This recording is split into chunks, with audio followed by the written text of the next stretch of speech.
Hi, everybody. I am a poor substitute for Richard Lui. Hopefully he will be joining us shortly, but I'm Kimiko Mar, and I would like to introduce you all to our panel about the film Wisdom Gone Wild by Rea Tajiri. And I hope that you've all had a chance to see it. If you have not, it is still available for another day and a half on our website, and we will drop a link to that in the chat if we haven't already.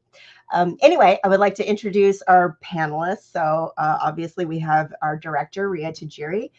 She is a Philadelphia-based documentary filmmaker and interdisciplinary artist whose critically acclaimed career spans over 35 years. Her experimental documentary and dramatic fiction focuses on remembrance, forgotten histories, and the interiorities and complexities of the lived experiences of the Nikkei.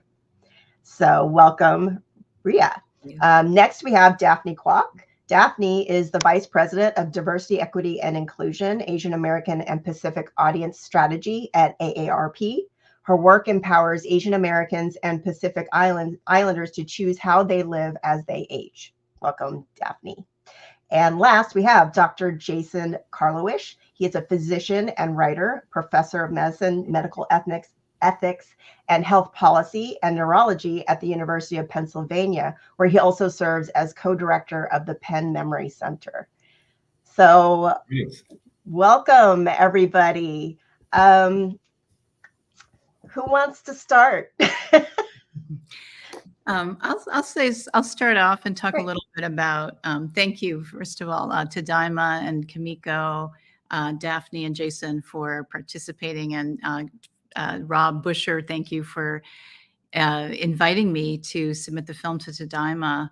So I'll just say a few things about the film. And again, if you haven't watched the film, it is available till tomorrow midnight, Monday, October 23rd. And then after that, it's going to be on the PBS series POV on November 20th, 10 p.m. Eastern time. And it will run for a month. You'll be able to stream it for a month. And also the film's available through my distributor, gooddocs.net, for educational, classroom, libraries, and private sales. I think consumer sales as well. So yeah, I'll just say a few things about how this film came to be. So I was my mother's caregiver from 1998 to about 2015. She passed away in 2015. And I didn't start out to make a film. I'm a filmmaker, but I was encouraged by all my friends to make a film about this, but I really did not want to do that. And what happened is over the years, I started to realize that I had gained so much perspective and insight into caregiving that I really did want to share the experience. And I felt like a lot of the things that I observed were not part of the excuse me, public conversation around dementia and Alzheimer's. And I thought they were important. I also just wanted to share the perspective from, an Asian American perspective about caregiving, because there really aren't any films by Asian American filmmakers about this topic. So one of the things I think that came up and when I was taking care of my mother that was very profound was that she was able to very swiftly, this might be a very common feature of dementia. So the way that, the mind works is that she would jump into different time zones very spontaneously. So we could be talking about, breakfast, and then suddenly she would be going to to Chicago, where we used to live. And then she would be in Chicago talking about things there. And then she would jump back into World War II, and then she'd be in the 20s, so this was something that she did. And then through that, I learned a lot about her life, but I also thought that this might be a good way to actually structure the film. And so that's why you see the film kind of jumping in and out of different places. But it also told me a lot. It gave me a lot of perspective about who she was across many decades and how she had evolved as a person, which was something really significant to remember. And something that I really came to appreciate. And then I guess that's part of the message of the film as well, is just to, consider, the person who's living with dementia, that dementia is not the end of life. People continue to live with dementia, and that there are different opportunities that open up, which I, in the beginning, I did not realize. But that's kind of the message of the film. And I was asked by Kimiko and others to talk a little bit about, like, the beginnings and what I experienced, because I think that is probably the most confusing and the most terrifying and emotionally just, gutting, right? So basically, in the beginning, what happened is, first of all, I would say that my mother was a survivor. She was incarcerated during World War II. She was in Poston. So she lived with, I guess now we call this PTSD. She had some trauma. And so growing up, she had some, eccentricities, which we all kind of grew to accept. That was just part of who she was. But it featured later in her dementia. So that was an important thing. But around 1997, so, I guess I'll start by saying, so we were kind of used to her kind of being a little bit, funny and like eccentric about how she would remember things or talk about things. But then I think I noticed around 1997, we had a very important conversation on one day. We were supposed to talk the next day. And when I called her the second day, she just had completely forgotten, everything that we had talked about the day before. And not only that, but she was not believing that I was her daughter. And she was using this voice that she used when she would talk to strangers on the phone that she didn't want to talk to. And that was really unnerving. It also happened to be that what we were talking about was a very big career breakthrough for me. I was going to go to the Venice Film Festival. So it was like a very celebratory time. And so the fact that she had just completely wiped that from her memory was just, also very just devastating. So I knew that something was really off, and I had to kind of continue and go on with this thing that I was going to do. But the whole time in the back of my mind, of course, was, wow, this is really weird. I think this might be, the big dementia, right? And I didn't want to believe it for, a period of time. But then I subsequently went back to spend time with her, and I did start to notice just some peculiarities in her behavior of, kind of not remembering things that she had said to me. I don't know, silly little things. I think dementia hits everybody differently. So I think you'll probably notice that there's just some behaviors, and, you can probably find the behaviors. They list them, like, when you do the research, you'll see things. I subsequently look back. Now there's so much information on the internet. You can look at those and find these sort of symptoms. So I don't know if I need to go into all that, but so there we were, right? And I think the next thing I was going to touch on was just how terrifying this period was. And not knowing who to turn to, trying to talk to family members, but not everybody saw what I saw. So there was that part of it where people were like, are you sure, or I just had a conversation with her yesterday. She was fine. And so that was part of it too, is the beginning. She could go in and out of these behaviors. And, that was also very frustrating, because she could be very present, very, there and functioning, and then she would kind of like go in somewhere else and do something really absurd and irrational, and I don't know, like keeping paper bags, or setting something on fire on the stove, these kind of classic things. Eventually what I think I was able to reach out to, I did some research and was able to find a gerontologist who was, I think, a very good one. And he ran something called the Sage Clinic in Los Angeles. I think they since have stopped. They've closed this clinic, but I got a lot of information. And then maybe 2 years later in 1999, we got the diagnosis. But it still wasn't, it didn't answer everything. And of course, I was grief-stricken. And I think around that time, I guess it was a bit of a process. I think one of the things I would say looking back is that the most useful thing was, rather than to kind of like avoid the grief and run away from it, which is kind of natural, it's very hard. I had to kind of sit with it and find time to just sit with what were the specific things that I was grieving. What was I looking at in terms of loss? I think in my mother's case, I kept thinking, well, I had been looking forward to having a certain kind of relationship with my mother, that we would spend time together, that we would, she'd get to share in my life and my professional successes and, all these different things that I, had been looking forward to, that I've been working towards. And then I thought, she wouldn't understand. She'll never be able to participate in that way. I also, felt like, oh, there's all these stories that I still have to uncover from her. And, this is all like a library of knowledge that's just going to completely evaporate, right? And, and just the tragedy of her having lived such a hard life and strived so hard for all of us, and then thinking, oh, and this is what's at the end, how terrible. So all of these things. And, I think the other part of it, of course, was incarceration and camp. That this was always in the background. And in my earlier film, in History and Memory, my mother completely had amnesia about camp. So I felt like somehow this was also part of this, how she had like forgotten all these things.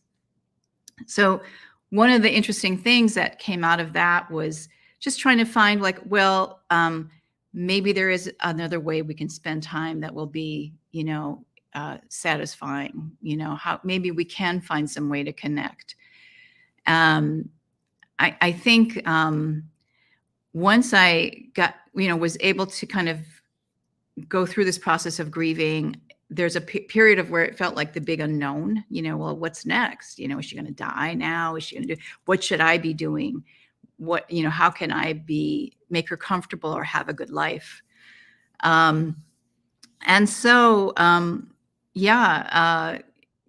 what happened next was I started to then discover new things. So I think there's, out of the unknown, there becomes this new thing of like, oh, wait, there's some kind of discovery. One of the things was just showing up, even though it felt like nothing is happening, showing up consistently and just being with that. Well, it feels like nothing's happening. We're not really talking, but just dropping the expectation. You just showed up. That's it, And then out of habit, because it was consistent, we did start to find a new way of connecting and a new way of communicating. So some of the things that I thought I was going to lose actually showed up in a different way. So it turned out that, I started out saying I didn't want to photograph her. I didn't want to violate her privacy. I wasn't going to make a film, but we ended up like, well, I wanted to send photos of her to my family, and then I would send photos with a caption. And it turned out that my mom actually she loved being photographed, which is completely the opposite of her former life. She did not want to be photographed. My father was a photographer. He photographed all of us all the time, and she didn't like it, but now she was like the model, and she was expressive, and she was communicating something. So that ended up being a way to spend time with each other. And it became very generative and very interesting for both of us, right? So that was interesting. She changed, but she changed in a new way. She dropped some inhibitions, and now she was very open to doing things that she wasn't before. The other thing was that we did get to spend time with each other in a different way. And that was like through going to museums. I was first feeling a little bit like, oh, I'm losing touch with my profession. I don't get to go out. I'm spending, flying back and forth, taking care of her. But it turned out like, well, I'm going to go to the museum. I'm taking this time. And then my mom was like, I want to go. Well, of course she wants to go to the museum. So we both went. And then it turned out that, we started having these great conversations about art that were so surprising and so beautiful and really profound. Like, she was experiencing the art in a different way. And I found out later, of course, there's been all these studies that like art and music are really great stimuli neurologically for people with dementia. It really stimulates parts of the brain where they begin to open up and become more communicative. So these were some of the like great shifts that I was able to see over time. So I don't know. I'm going to maybe just show some slides that are sort of like little things that are in the film, and maybe I can just talk about them. So maybe we can bring up those slides. Oh, yeah, just maybe first off, I'll just say that these are some of the links for the Tadaima and the the timing for the broadcast on PBS, which is November 20th at 10 p.m. Eastern. And that the film will be available for a month to stream. It's 70 minutes long. There's a Tadaima version. You guys are lucky you're getting the festival version. So that's 84 minutes long. That's the director's cut. And then it's also available to purchase for libraries and classrooms, educational, and that's the distributor's website address. So yeah, I'll just go to the next slide. Oh, okay. So this is, I guess one of the things about the film that people comment on is that the film does bring in humor, as well as acknowledges the sadness of caregiving, but there's also a lot of joy in the film. You'll see that what happened in our relationship is that we did find a different way of connecting. I know that some of the comments, maybe it was Paula, was saying how, I think this is so much, it's very typical of Nisei, right? Like they don't like to hug, they don't like to hold your hand. But what happened is my mother became very affectionate and we became very tender with each other. This was so new and really a lovely transformation for both of us.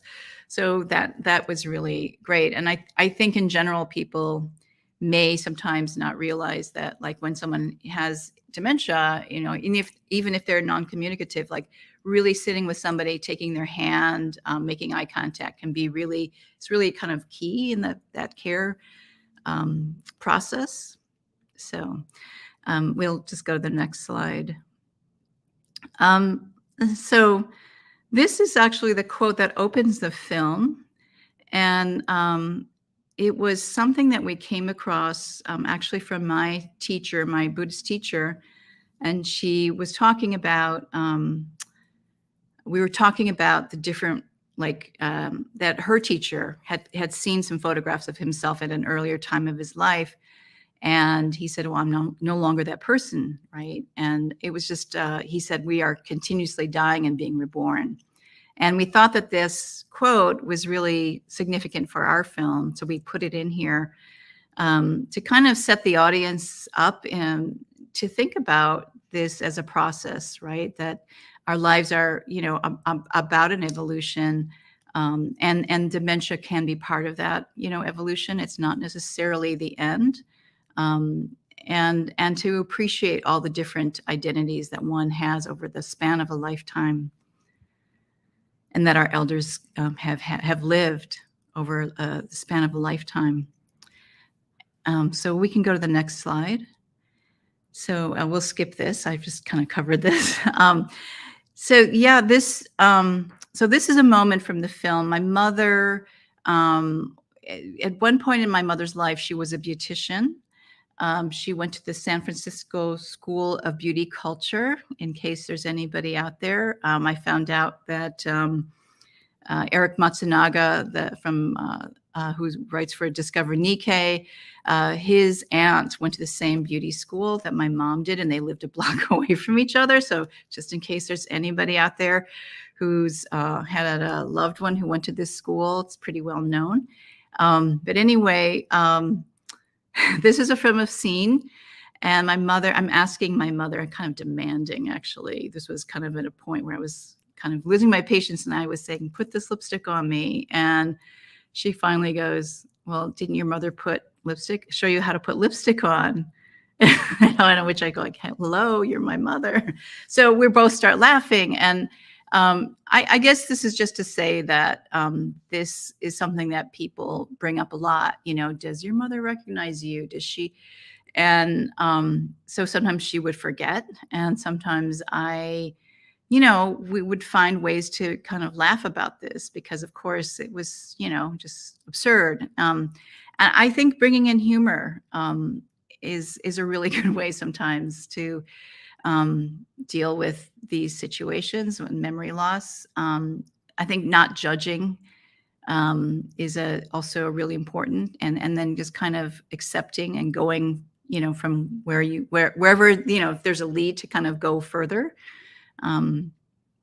So this is the scene. Maybe we can go to the next slide. We can skip this. And let's see.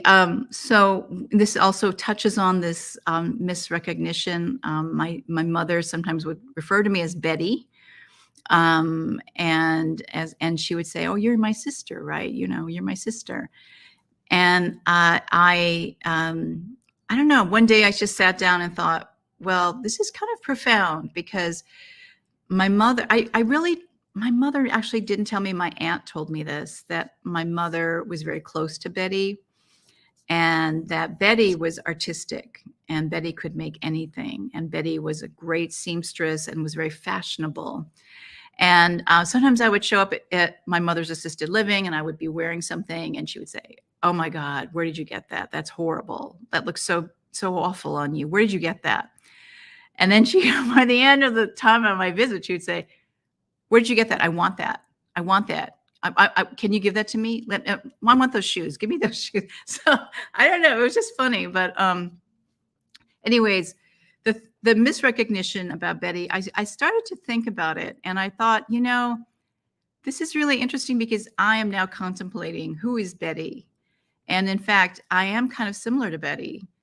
And this is very interesting, because I also started to feel this connection to Betty, and then maybe, could feel this sense of like, sort of a generation through me, I am Betty or something. And I really loved that, thinking about it that way, because I felt like I was meeting Betty by just having to think about it, and maybe thinking about what I possessed that was Betty, that was reminding Rose of Betty. So I thought that was kind of a beautiful, I guess, opportunity or way of looking at this, right? And then, we can skip this one. And so this is actually my editor's favorite line in the film and favorite moment.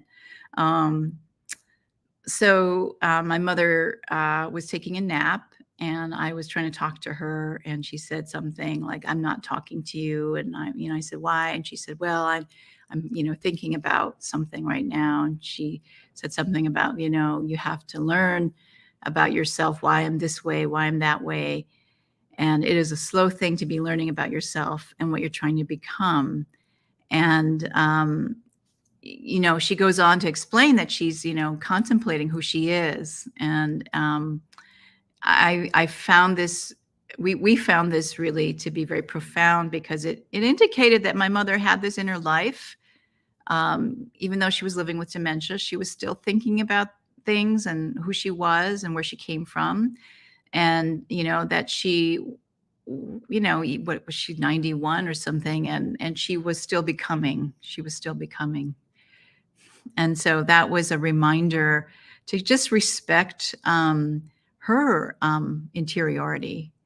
Yeah. It's so easy sometimes to think like, oh, this person doesn't know what's going on anymore. They're lost and they're gone. But in fact, she was still alive. She was still thinking about things. And we'll go to the next slide. In this next one.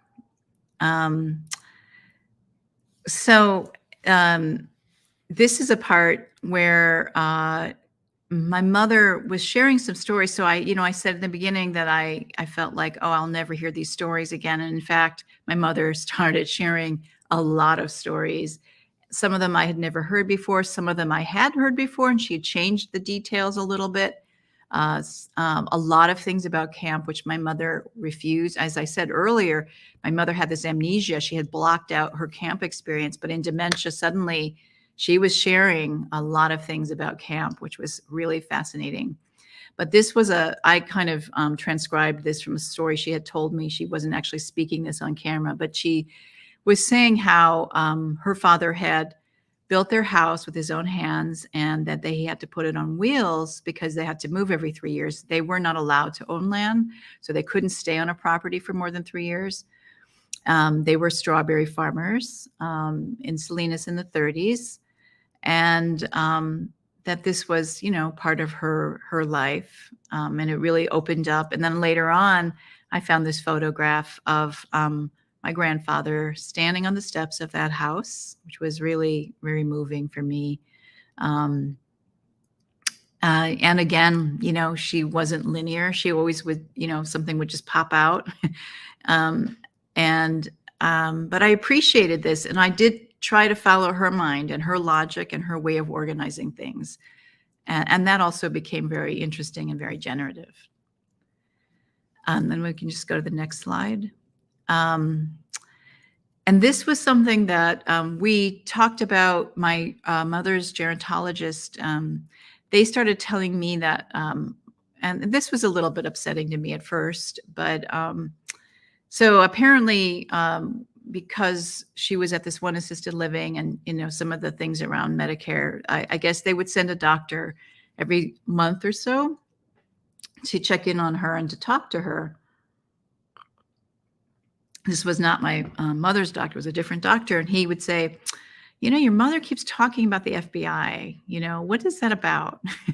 and then the executive director of her assisted living would say, if we go in and we don't wake her up and, if we startle her, she punches people and, she does this and she says these things about the FBI and leave her alone. And what is that about? And I said, well, my mother was interned, she was incarcerated in camp and this is what it's about. And, I explained the whole context to them. And my mother's gerontologist, Dr. David Stern, said, oh, this is really important. The cultural heritage of the people I'm treating is really important information for me, because it just gives me some information about why they might be acting out or what kind of conditions we might have to, create in their, for them so that they're not triggered.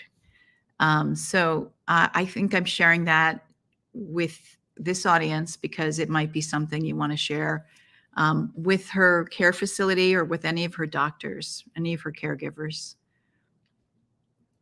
And so then the next slide. And and this is about, so in the film, there's this moment, my mother's pointing to this photo and she's talking about the birds. She keeps saying they're going to run away. And I started to interpret metaphors. My mother would talk about like symbols and metaphors, and and she would say, and I've noticed this with other people who live with dementia, because I would visit the assisted living quite frequently, and I met a lot of people who, other families, other people living there, and we would talk. But I felt like what she was trying to say was, she was trying to say like, my kids are, they're going to leave me. They're not going to be here. So I felt like it was her way of asking for kind of a reassurance. And sometimes I think when, people are living with dementia, they can't always communicate what they are afraid of, and their brain is processing information differently. And it was just one like way that I could kind of tune in when she was saying things that maybe sounded like nonsense, that I would really kind of think about them. And so in this scene, it leads to this whole conversation where I tell her, the birds are not going to run away and they love you. And then she kind of gives this big sigh of relief. So it's actually kind of touching, but also kind of funny. And, it's very sweet. But that's another, just a way to encourage people to think about some of the things that are being communicated. Let's maybe the next slide.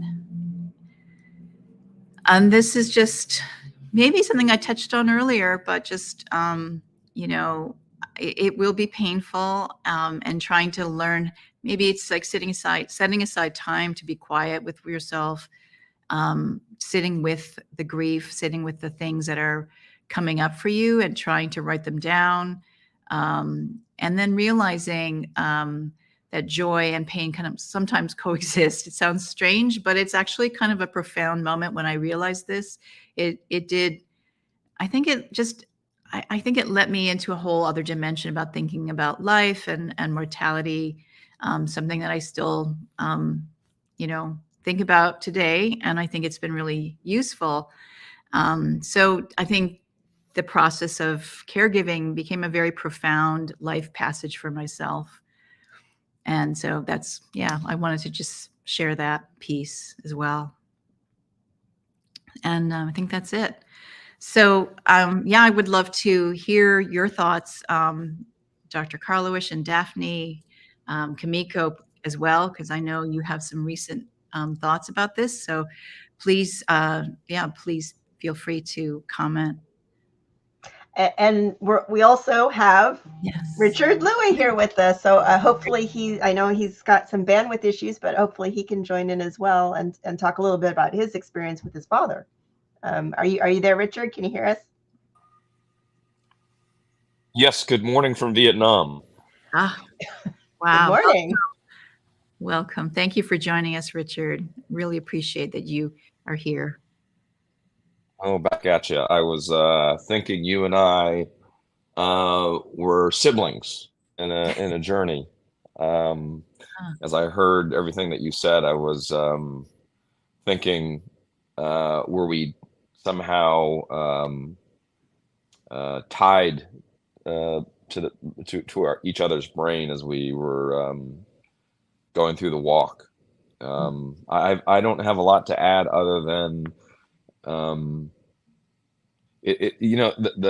I think the outcome of all of this is quite surprising.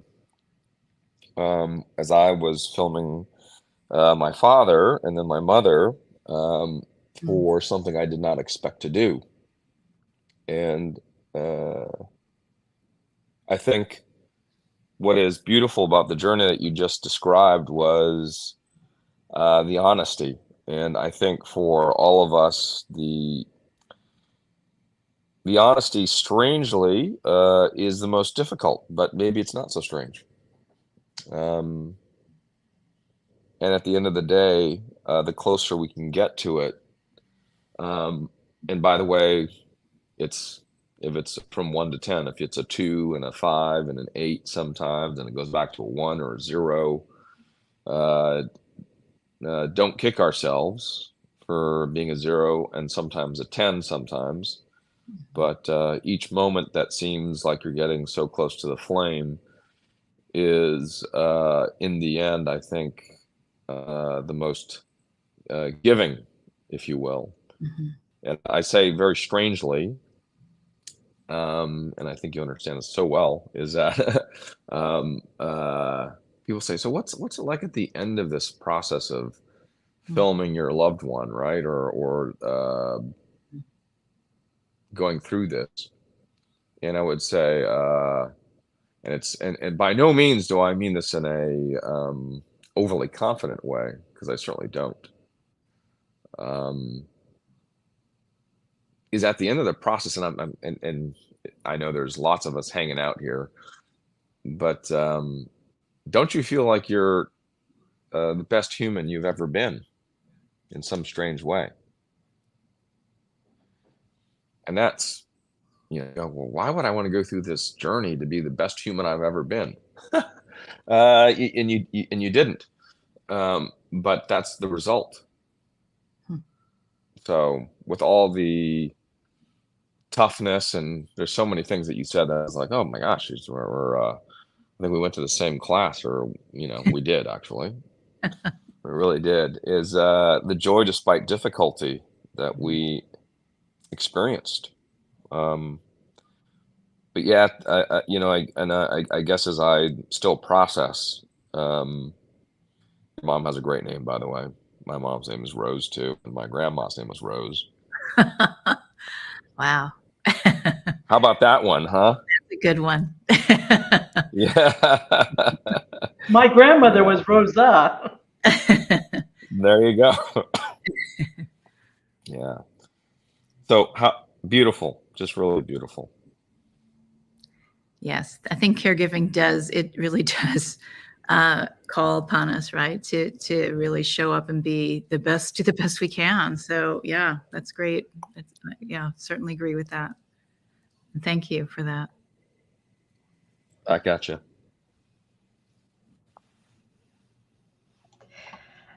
So, Dr. Karlawish, did you want to kind of talk? I mean, you're kind of the expert here. Maybe you could talk a little bit about the process. Yeah, you know, so I've seen this film twice, and I will plan to see it a third time next year. It's going to be part of a festival. I urge you all, if you're in the Philadelphia region or not, to have a look and make the trip even. The festival is called the Arts and the Mind. And this is one of 4 already scheduled events, this film. And Rea and I will afterwards get together and chat. And the reason why I asked her to include the film in the festival, Arts on the Mind, made possible by the Philadelphia Chamber Music Society, is that it's very particular, very personal narrative, but it captures some very important general themes. The most important theme that I pulled from it and continue to take away in different ways is it squarely, I think, shows us that dementia is essentially a disorder of the mind. I realize disorder is a strong word, but it changes a person's mind. And by mind, I mean, in a human, the ability to have conscious experiences. And by a conscious experience, what I mean is taking a sensory event and turning it into something that you feel with meaning. So the one I like to always go to is, some people think coffee is the most wonderfully flavorful thing, and other people find it utterly bitter and either A, don't drink it, or B, need to fill it with sugar and cream. I realize it's a very like, oh, coffee, come on. But our lives are made meaningful by having conscious experiences.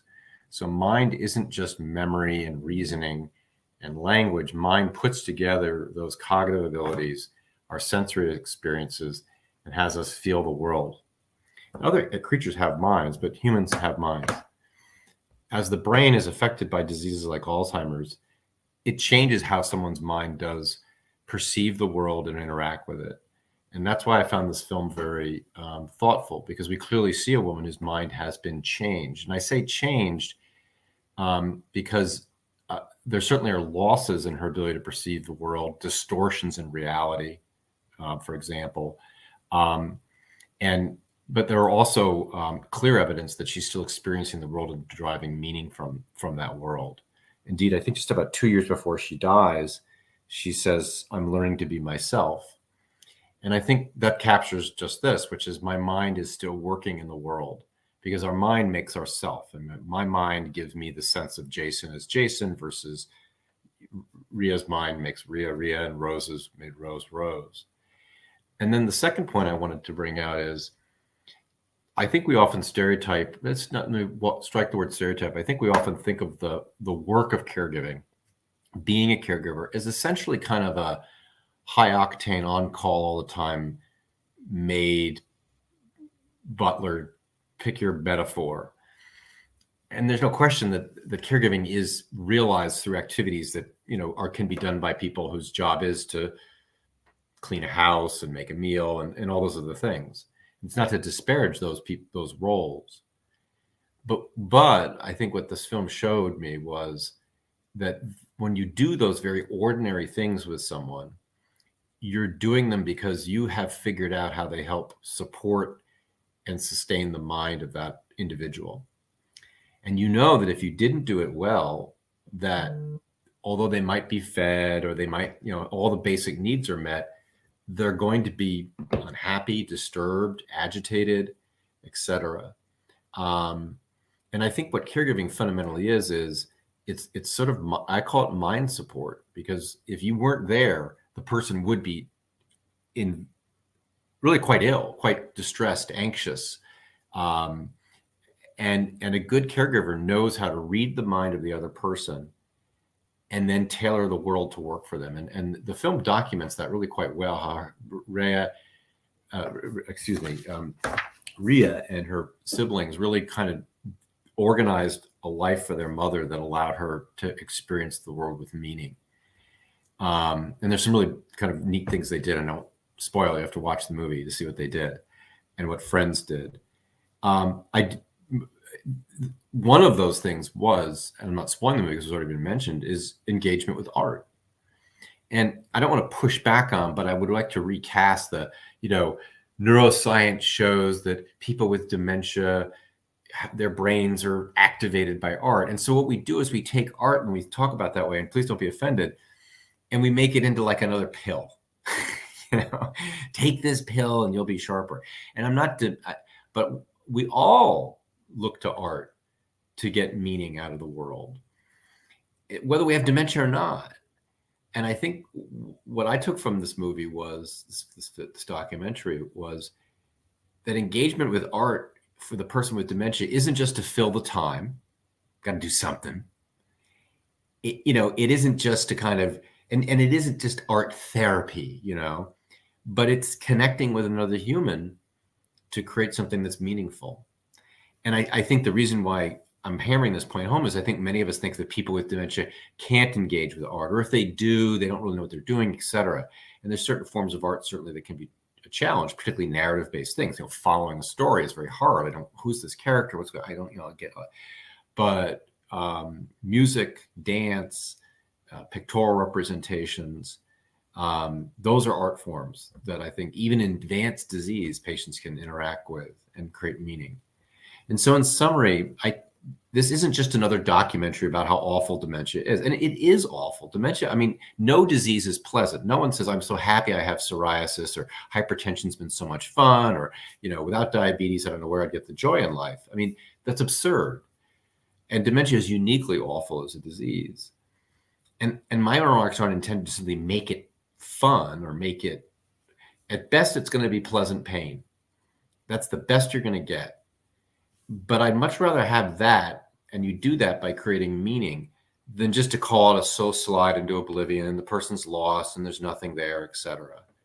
And so this is a film, I think, that is more than just one daughter's documentary of how awful dementia is, and you watch and you get scared and go, oh, it's awful. Of course it's awful, but you can take from it some real guidance about how to live well with meaning with this disease, with dementia. Which is caused by many different diseases. Alzheimer's is one, but there are other diseases that cause dementia, like Lewy body disease and FTLD. So that's why I have continued to be a booster of this film.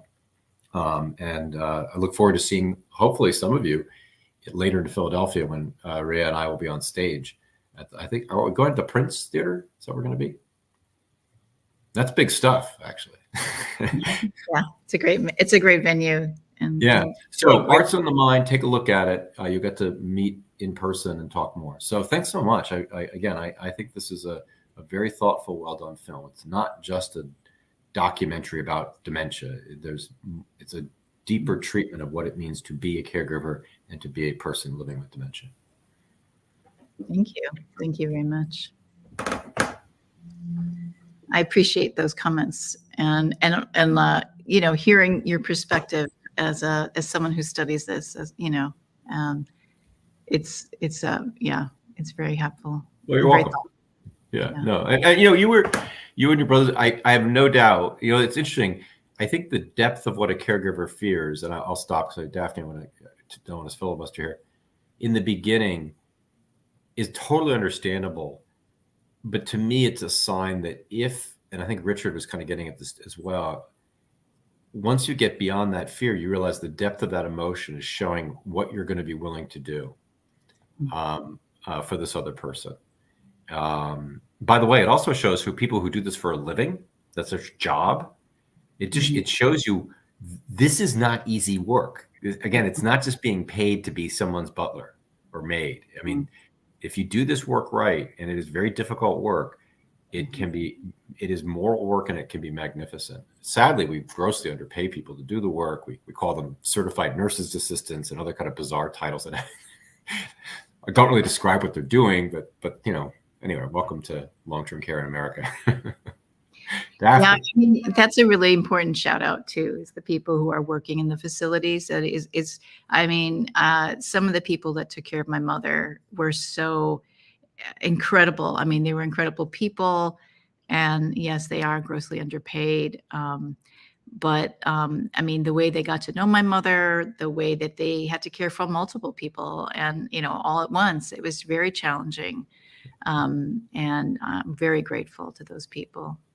Yeah. Well, Rea, I just want to commend you too on your film, and to Kimiko and the team for hosting this session. And I was so pleased to hear that this is already the second one that you've had on caregiving in the last year, and kudos to you. So I'm Daphne Kwok, and my work has been at AARP, has been for the AAPI community, and I focused my work actually on the family caregiving, really getting people to prepare to care, to really have the conversation.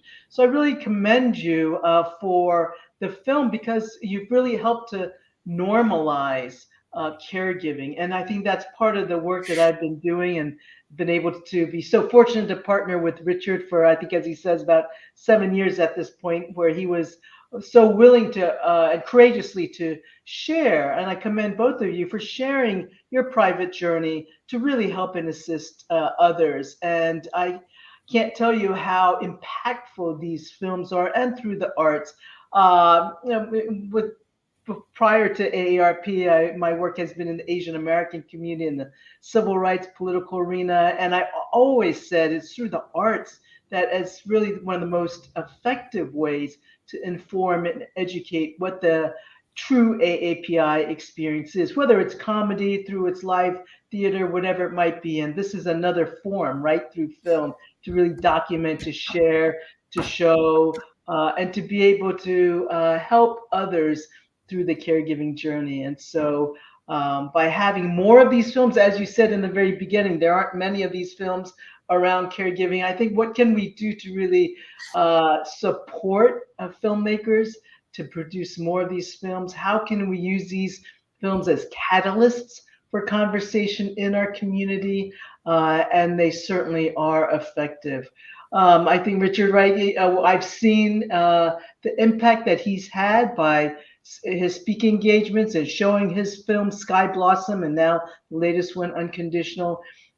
People seeing the films, realizing in real time that they too are caregivers. They may not have utilized the moniker, but after seeing his films, after hearing him speak, they realize that they too are caregivers. And then, all of you who are so generous with your time, with your precious time too, to really speak to individuals and help them point them in the right direction for resources, information. I think one of the challenges for our AAPI community is that we don't have enough resources in language, culturally relevant. And if you're not in the major cities, and if you're not on the West Coast or the East Coast, there are very few facilities, right, that care for our elders. And so one of the things I've always been saying, especially to the younger generation, is as they're looking at careers, it's so important for our community to start to go into the various fields, very diverse fields, in order to serve our elders, and especially for those that have the language facility, right? We so desperately need people who can be able to serve in language as well. And so I took the position at AARP 10 years ago, because it's like, for selfish reasons, like, oh my God, I need to figure out and learn about caregiving for my parents. I'm so blessed that, even today I'm here. I live with my parents. My dad is at almost 98 years old. My mom's at 90, very vibrant. But my dad also, about 2 years ago, fell.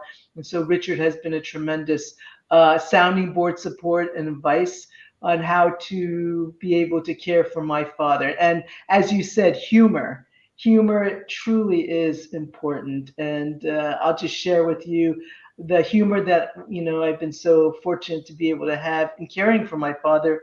Almost every night we play a word game, word spiel. And it's a card game with letters where you actually, have to make words. And so I told Richard this the other night for the second time, that my dad put down SOB. And so I asked my dad, what does that mean? And because I had told him before that SOB means to cry, right? To sob. But as I said, and I asked him, I said, what's SOB? What does that mean? He goes, son of a beach. And my mom and I were there, and we're like, we have never ever heard him use that term before. And I'm like, oh my gosh, and we got the biggest laugh out of it. But it's something that we treasure, and I hope people do find humor in very trying times. But kudos to you and being able to share the film, and let's get everybody to watch it, whether it's on PBS or whether in Philadelphia at the film festivals, and let's have more conversations. So thank you. Did you want to add anything, Richard? I know we haven't had much chance to talk about your film, so I don't know if you want to say anything about Unconditional. My thought is just seeing what Rea went through, and I remember watching the trailer when I first heard about this gathering many weeks ago, and we were talking about arts, right, Kimiko? And it's the arts are maybe put off too far away from the reality of just it's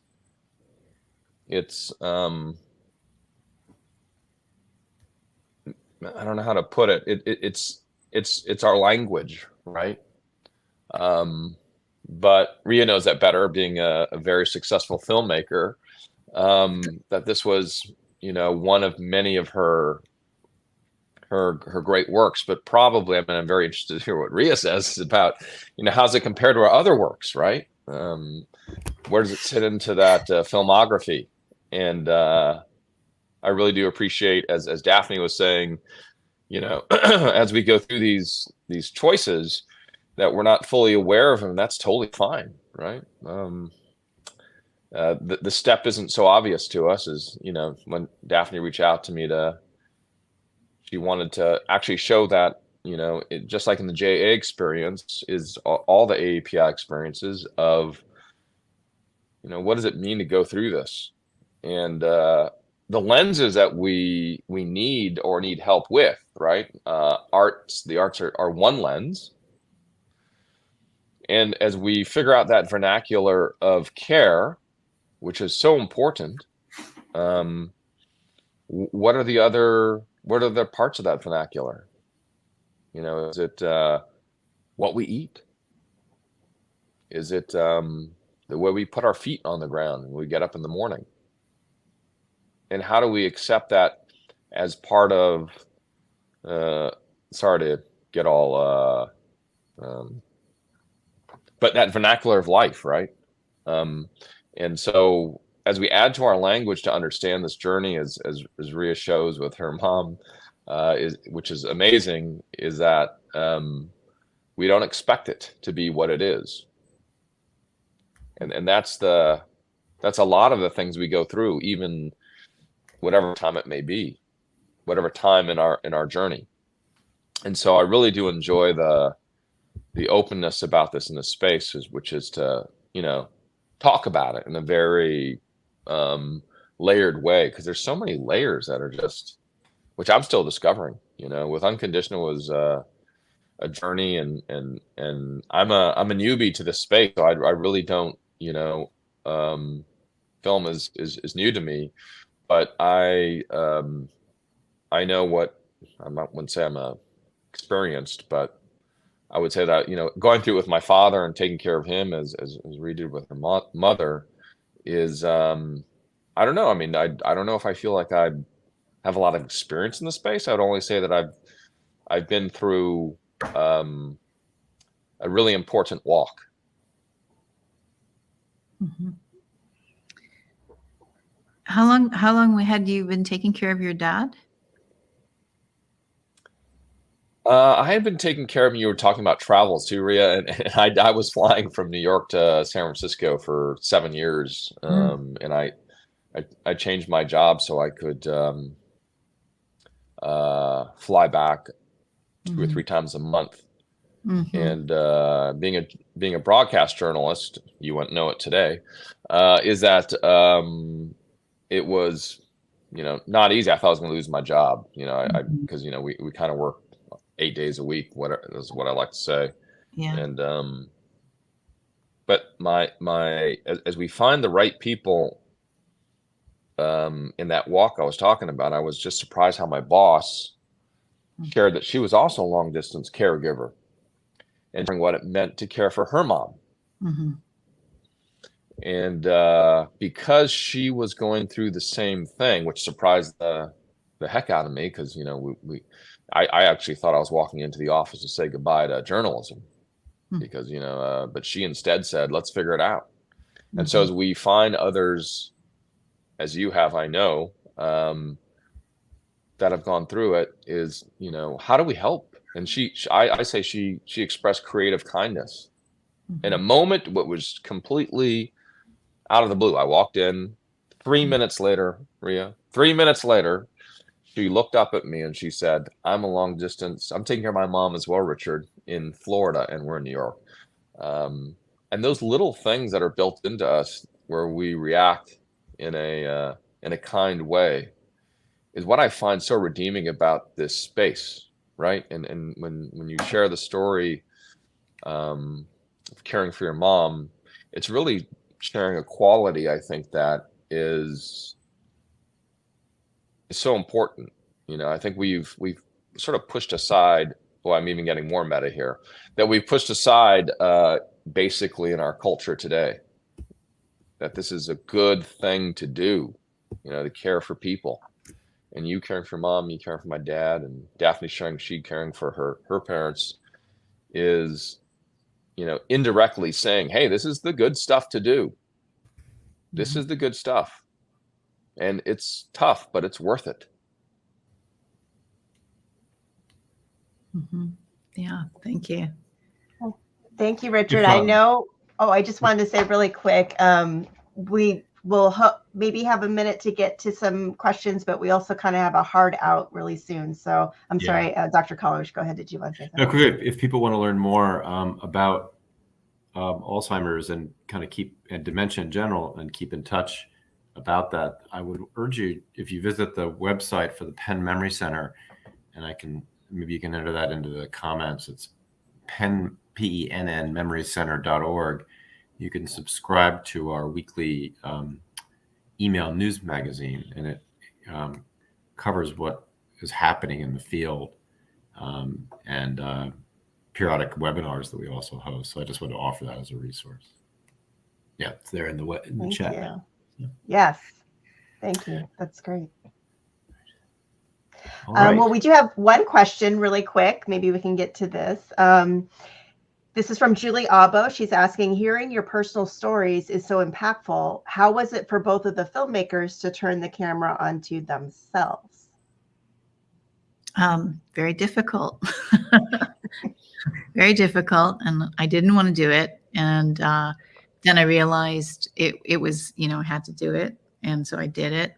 And it was excruciating to edit. Just, it's hard to look at yourself in that process and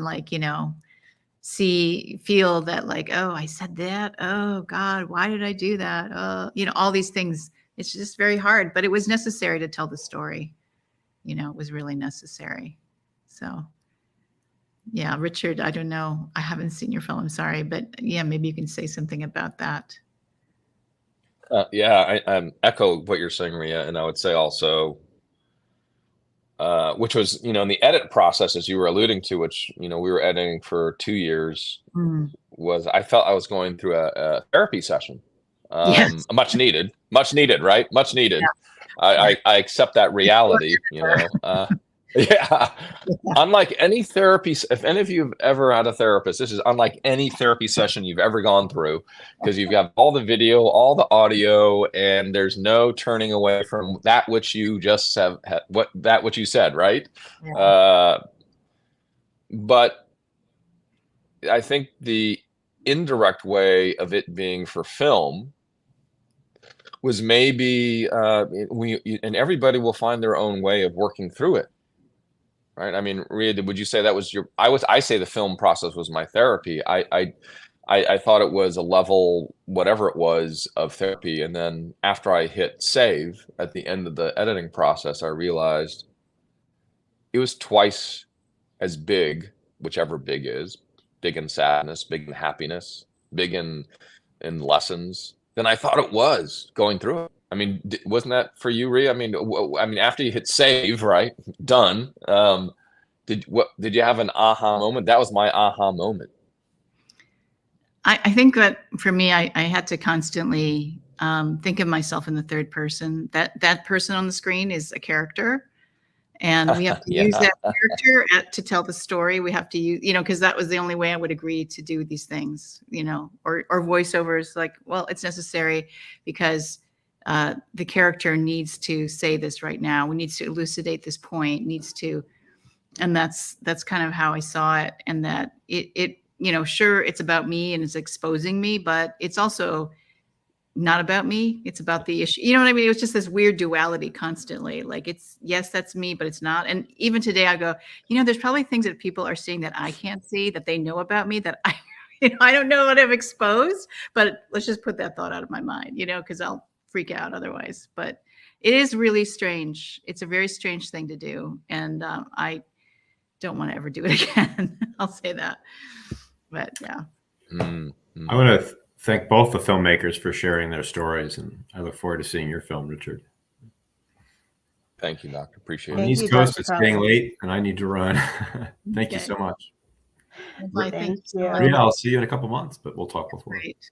Okay. Did Richard, do you need to go? I know that you kind of had a heart out also at this time. Oh, I think I've got another 5 minutes to hang with this good bunch. Besides, yeah. Great, because I kind of feel like we're having a really good conversation here, and I'd hate to just end it. I actually had a question for you, Rea. When you're talking about your mother, so in the movie, you kind of talk about how she reinvents herself into this other person that she actually wasn't. And I'm wondering if you feel like having dementia kind of freed her from all of these other burdens that we carry, like cultural burdens. When you said she's more affectionate, and that is not the JA way to be affectionate, and like, do you feel like there's some sort of freedom to dementia? I do. I mean, that was something I did talk about with a therapist, and she was pointing out that, like, my mother, of course, became a mother in the 50s, and how repressive things were in the 50s for women, and that to sudden, and also, like, she, so I'm a mother, this is my role, this is what I do, this is my identity. And that in dementia, she could kind of say, I'm not married to that person, I'm this person now, or maybe just express her desires, a little bit, like, say, like, I hitchhiked across Europe, I did this, I'm a professor. Like, she could just kind of talk about these things and just feel like she could just, reinvent herself, because maybe and I think maybe part of it, she couldn't remember things either, so she was making these choices about something that she really liked or wanted. Well, great. And I know that I've been selfish with the time here. I know people have to go. So I just wondered if we just want to kind of go around and have last thoughts before we say goodbye. Well, I'd just like to share that AARP, we have this booklet about preparing to care, and I would encourage people you can download it or get it for free. It's at aarp.org/caregiving. And this one is it's very simple, but it's like step one, how to start the conversation, how to form your team, how to make a plan. It's got general needs assessments, actually the workbook as well, how to find support, resources, and a checklist. And so hopefully this might help people who are starting the process and starting to prepare to care. And I really encourage people to start before you're in a crisis situation. But thank you so much for having me join this illustrious panel, and really hope everybody is able to reach out and share and talk and learn from each other. Thank you. Thank you, Daphne. Thanks, Daphne. That's a great resource. Thanks for sharing that. And thank you, Richard, for joining us and sharing your experiences. And I look forward to watching your films. And Kimiko, thanks so much as well for hosting this and for sharing your experiences too. So I really appreciate it. Richard, did you have any final thoughts? So awesome to be here and see Kimiko and Rea and me and the doctor who left us, and it's good to be here. And I guess the last thing I will say is only that which many of you already know is caregiving is not ho-hum. There's a lot of ha-ha. And I think we have to really circle the ha-ha. And don't ignore the ho-hum, because it's not easy stuff. I'm not saying this is easy, but I'm so glad that Rea shared all of that and saw that to tell us about that, because there's a lot of great ha-has and you'll get a lot of son of the bitches out there, SOBs, as Daphne was saying. I said it, all right, I said it, and that happens, and that's a lot of ha-ha, right? Along with the ho-hum, and it's such a rich fabric of what we learn at various phases of our life.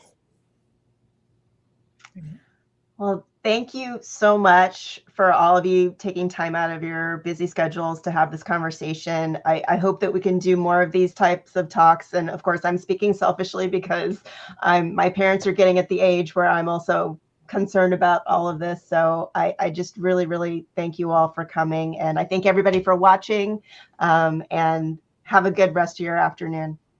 Thank you, everybody. Take care.